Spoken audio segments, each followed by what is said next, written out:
پہلے جسٹس مظاہر نقوی کی جانب سے استعفیٰ دیا گیا، اب جسٹس اعجاز الحسن نے بھی اپنا استعفیٰ پیش کر دیا ہے، کیسے دیکھتے ہیں اس کو؟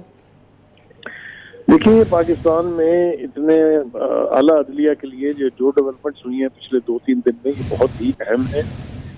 تو چاہے وہ جسٹس مظاہر نقوی کا استعفیٰ ہو اور اب یہ جسٹس اعجاز الحسن صاحب کا جو مستعفی ہو جانا ہے، یہ میں سمجھتا ہوں کہ میرے پروفیشنل کیریئر میں ہی اتنا بڑا ہنگامہ جو ہے وہ میں نے اس سے پہلے عدلیہ کے اس لیول کے اوپر نہیں دیکھا.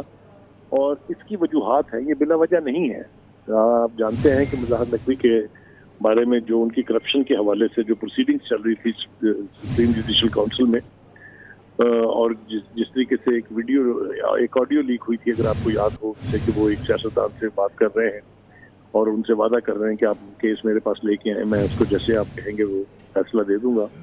تو ان کے خلاف جو پروسیڈنگ ہو رہی تھی، اس کے اوپر ہم نے دیکھا کہ چیف جسٹس صاحب کے آج جو ریمارکس تھے، ان کے اندر یہاں تک بھی کہا گیا کہ اس کاؤنسل کی جو پروسیڈنگز تھی جسٹس مظاہر کے خلاف، اس میں سے ایسے لگتا تھا کہ کوئی مخبری کر رہا تھا.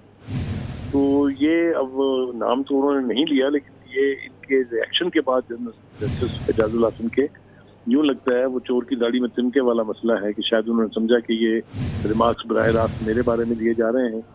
تو یہ ابھی اس کی وجوہات مکمل طور پر تو سامنے نہیں آئی ہیں، لیکن دیر از مچ مور دین میٹس دا آئیز. تو وہ آہستہ آہستہ وہ سارا کچھ جو ہے وہ سرفیس ہوگا. لیکن as of today, as of this moment, this is a very big development, کیونکہ یہ ایک ایسے جج تھے سپریم کورٹ کے جنہوں نے یعنی 280 کے قریب دنوں کے لیے چیف جسٹس بننا تھا. ایک اتنا پوٹینشیل آدمی جو فیوچر کا چیف جسٹس ہو، اس کا استعفیٰ جو ہے وہ کئی اعتبار سے جو ہے وہ بہت اہم ہے. لیکن انہوں نے جو اپنی زندگی میں بہت اہم کیسز کے جو فیصلے دیے ہوئے ہیں، وہ لیگیسی جو ہے اس سے بھی یہ اپنی جان نہیں چھڑا سکتے. بہت سارے حوالے دیے جا سکتے ہیں اور بہت سارے کیسز ایسے ہیں جن میں ان کا کردار جو ہے اس کے اوپر سوالیہ نشان اٹھتے رہے ہیں. تو میں سمجھتا ہوں کہ ایز آف ٹوڈے، اس سے پہلے کہ تمام تفصیلات ہمارے سامنے آئیں، یہ اسے ایک بہت بڑی ڈیولپمنٹ کہا جاتا ہے. بہت بڑی اس کو ڈیولپمنٹ قرار دیں گے. سلیم بخاری صاحب ساتھ ہی رہیے گا. نوید چودھری صاحب نے بھی ہمیں جوائن کیا ہے. نوید چودھری صاحب، آپ کے کیا کامنٹس ہیں اس استعفے پہ؟ بہت شکریہ. بنیادی بات یہ ہے کہ جن جج صاحبان نے استعفے دیے ہیں، ان کے پاس کوئی دوسرا راستہ نہیں تھا.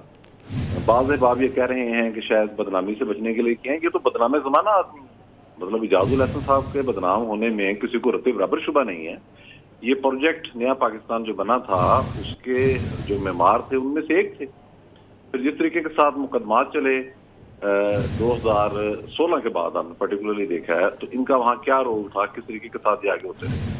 پھر پاناما کیس کے اندر جو کچھ انہوں نے کیا، ان کی اپنی کالیں ریکارڈ ہو چکی ہیں. جو انہوں نے اس وقت کے سیکورٹی اینڈ ایکسچینج کمیشن کے چیئرمین ظفر جاری صاحب کو کر کے دھمکیاں دی تھیں کہ یہاں سے ڈیٹا کیسے اوریجنل باہر چلا گیا ہے. تو یہ ہر غلط کام میں انوالو ہوئے. گرینڈ ہیات ٹاور کیس کے اندر یہ وکیل تھے، بعد میں پہلے وکیل بن کے ایک ناجائز جو بلڈنگ تھی اسلام آباد کے رولز اینڈ ریگولیشن کے خلاف، اس کی وکالت کرتے رہے. اسلام آباد ہائی کورٹ کے فل بینچ نے مکمل تفصیل کے ساتھ ڈیٹیل ججمنٹ دی کہ یہ بلڈنگ غیر قانونی ہے، گرائی جائے گی. ٹھیک ہے نوید چودھری صاحب، وقت کی قلت ہے.